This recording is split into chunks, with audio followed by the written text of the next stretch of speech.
Hello,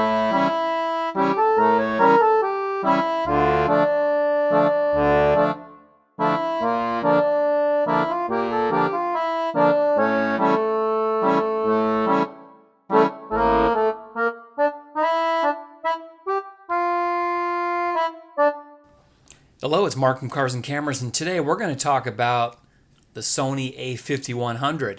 Yeah, we're going to talk about a camera that's been out for over 4 years, doesn't shoot 4K, but it is an incredible bargain. So if you're just starting out in filmmaking and you want to shoot 24p, I got a camera for you. Now, I did a video on this a few years back, but I'm doing another video because I found one of these in Best Buy, and I picked it up for about $350 plus tax. It was basically brand new with this 16 to 50 kit lens. And while I don't like this kit lens very much, it works very well on this little a5100. On a 2K camera, it works pretty good. And as you can see, it has a nice selfie articulating screen. So that's pretty nice. Now, inside the camera, it uses your familiar batteries that you'll see on the 6000 series. And a cool thing about this camera is it's basically an A6000 sensor. And what's nice about it is with this camera is that you have that fully selfie articulating screen, which is really nice. And I have to say that this is probably one of your best bangs for your buck. If you're just getting into filmmaking and you want to start shooting, this is the way to go. And what's really cool, if you pair it with, I just picked this up on eBay. I've bought a few of these. This was basically brand new old stock. $30 I paid for this lens. And you can get the lens adapter for about another $10 to $12. You can find them on eBay. This is a little photo essay. It doesn't communicate electronically at all with the camera because there's nothing for it to do. It's a totally manual lens. But where you're going to use this lens is wide open. And I'm going to show you that right now.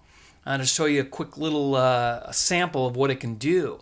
But this is a great little lens. And like I said, when it's paired on the camera, it really works fantastic. So here's a shot, handheld, with that 50mm lens. And you can see it does a really good job. It's really nice. The optics are pretty good.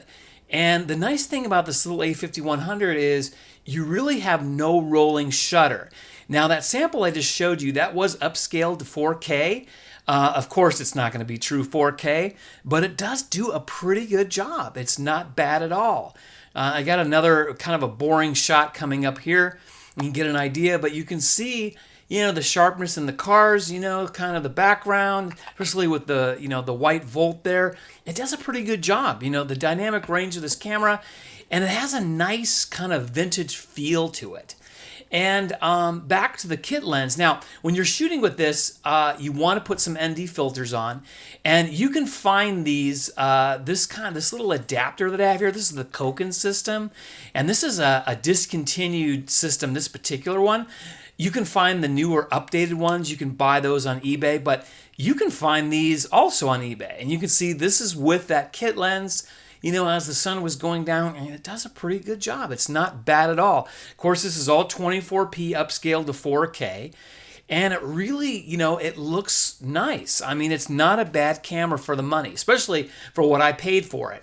And like I said, you can find these used on eBay, and there is the ND filter that I was using. And like I said, you can find these Koken filters on eBay. The whole system, and I just used a couple of adapters to make it work on the front of the camera. I believe it's I don't know it offhand. I think it was a 40.5mm thread, but I was able to get it to work, and it works great with this little hood. Here's another shot with the kit lens, and you can see with kind of whip panning it a little bit. You really don't have any rolling shutter with it at all. Let's talk about who this camera is for. Well, I think this camera is for somebody that's, if you're just getting into filmmaking and you want to shoot 24p, I think this is the way to go. You don't want to use a cell phone. I really think this is a good option because you can, put those vintage, Canon lenses on, and, it does a really good job, and it just works really well. And I think that's a good option. Also, if maybe you have an a6300 and you're looking for a cheap B camera to cut in for some insert shots or something like that, B or C camera, I think that's a great option also. Because like I said, when you upscale these shots, that sensor is so good. When you upscale it to 4K, it's a real nice 2K image. So there's my quick look, guys, at the Sony a5100. On this channel, we like to talk about budget filmmaking because, a lot of people can't afford a lot of these G Master lenses and Sony a7 IIIs. So I like to talk about the cameras for people that are just getting into it. So guys, be sure to like, share, subscribe, and have a wonderful day. Thank you very much for tuning in.